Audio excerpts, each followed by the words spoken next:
This is Bill Hahn from the New American Magazine. We're checking in with Alex Newman, our foreign correspondent, who is live from Poland at the United Nations Climate Summit.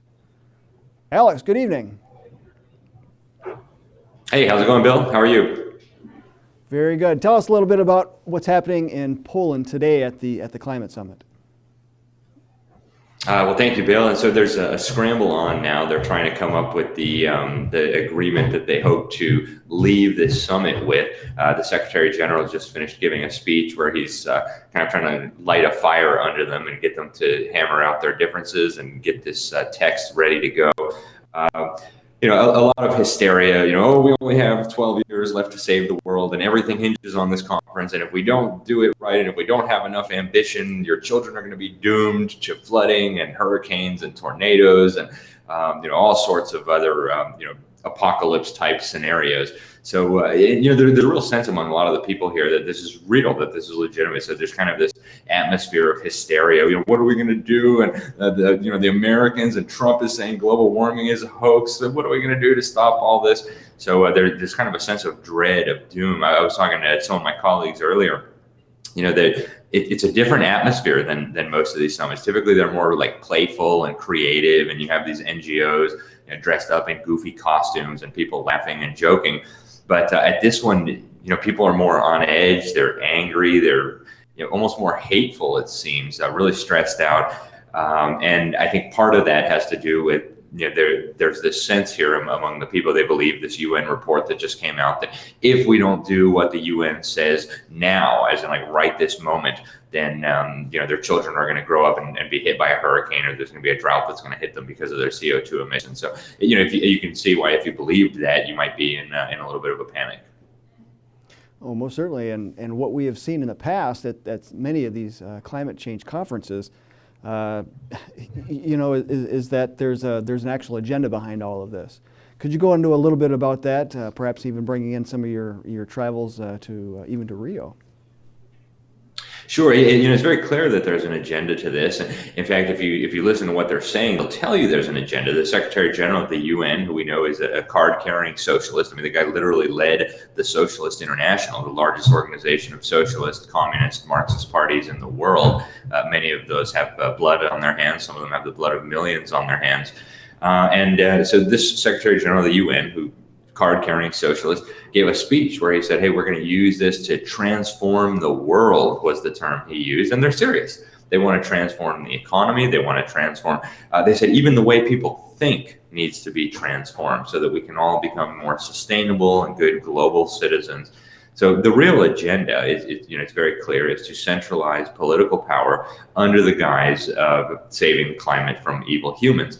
And it's totally on display here. It's perfectly transparent. And so you have every kind of sector of society. You have the business community. You have the rent-a-mobs. They call them the non-governmental organizations. You have the governments. You have the cheerleading section, aka the media section, all coming together, demanding that national sovereignty be further eroded, that individual liberty be sacrificed, that prosperity in the form of abundant and cheap, plentiful energy with which we can heat our homes and run our businesses and drive our cars, that be curtailed on a massive scale, right? You have protesters running around all over here saying that keep it in the ground, as in, no more oil, no more coal should come out of the ground. I guess we're going to power everything on windmills, is what Al Gore told us. He said that windmills are really great, and they could be really cheap, and in some countries they are cheaper than other forms of energy. And so that's the thinking here, though, is how do we centralize political power? How do we grant the United Nations more authority to make decisions for our lives, for our nations, for our communities? And how do we do it all while making it look like we're saving the world instead of stealing people's liberty and nations?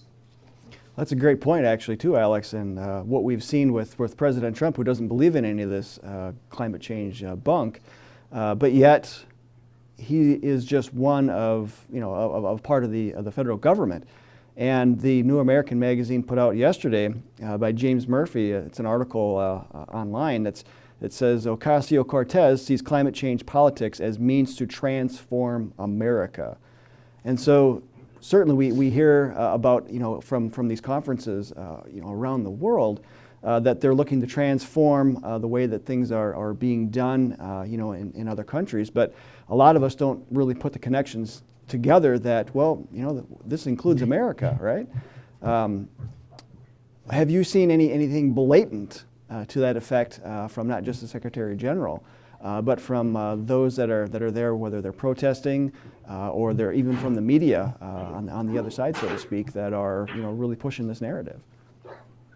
Absolutely. Today, there's been a lot of that. In fact, Al Gore showed up officially. He gave a speech at 11 a.m. Poland time.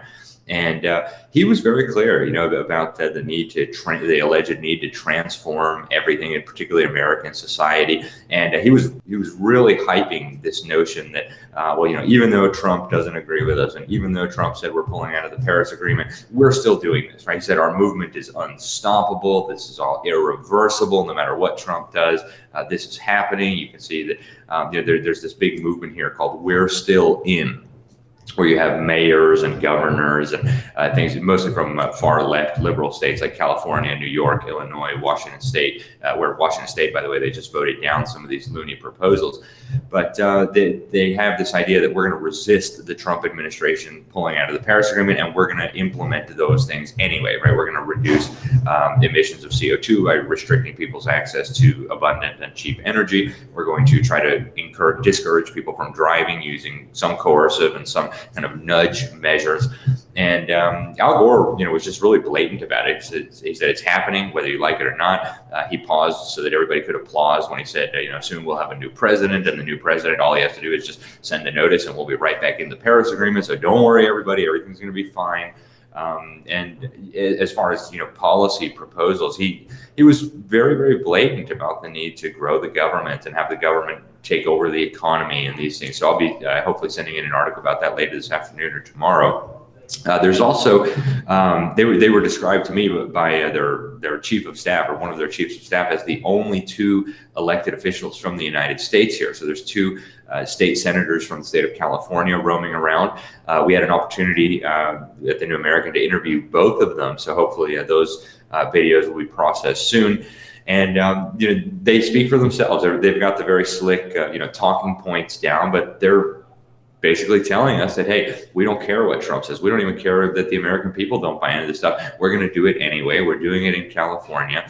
And so one of them openly described himself as a globalist and said, we're moving toward globalism, and that is going to be the way that we're going regardless of what Trump says. And we in California are leading the way. One of them represents the district where Tesla is based. And so he said, well, we've got Tesla and electric cars. And I really was tempted to ask him, but hey, we're subsidizing all that, right? Somebody's got to create wealth so that you guys can subsidize things that destroy wealth. But, I figured I would blow my cover if I asked two blunt questions. But people will be able to see, I think, what these guys are saying. And I think the totalitarian agenda is coming through loud and clear when you talk to the Americans here, and not just the public officials, right? There's all these NGOs that are running around demanding that we restrict access to energy, that we restrict the choices of consumers, that we put the government in the driver's seat as far as energy choices and food choices and agriculture and private property rights.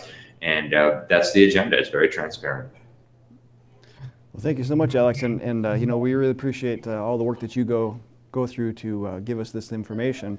The New American has a long, rich history of doing just that. From these climate change conferences, the Rio Summit back in 1992.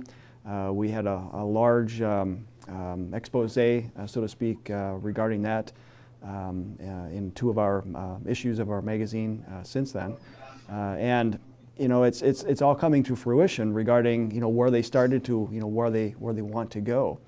And of course, that's obviously not what we want to see, and so that's why we're so helpful, or we're so thankful that there's folks like you that are there, exposing all of this that's happening.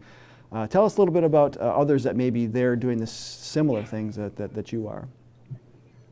Yeah, well, actually, we ran into today a correspondent for USA Radio. Also, my friend and colleague Debbie Bacigalupi is here helping out a little bit with us and doing some of her own stuff. We're here also. We came with a Polish friend who is involved with a Polish TV show. It's Ispod Prąd, and he's doing some of his own work exposing this, and of course we're doing that as well. And then there's some activists and NGOs who don't believe this hysteria. Of course, Mark Morano from Climate Depot is here. We had a chance to catch up with him at the side event put on by the Trump administration promoting oil and coal. So he's around and getting up to his usual mischief. He and Craig Rucker from CFAC, the liberty-minded environmentalist organization, are planning something tonight. So we will be traveling over there to see what's going on. Yesterday, we had a very interesting encounter with a German who was complaining that there was a parliamentarian here from Germany, from the Bundestag, from the Alternative für Deutschland party. It's a German political party, kind of conservative, don't want open borders, not really big fans of globalism.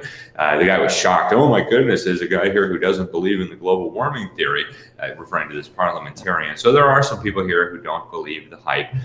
If you talk to people privately off record, more than a few of them will tell you, I'm not really so sure about this science or alleged science underpinning it all. But it is kind of a bubble, Bill. On the Polish side, I think a lot of Polish people are much more aware that there's as President Trump described it, a hoax, this climate change theory.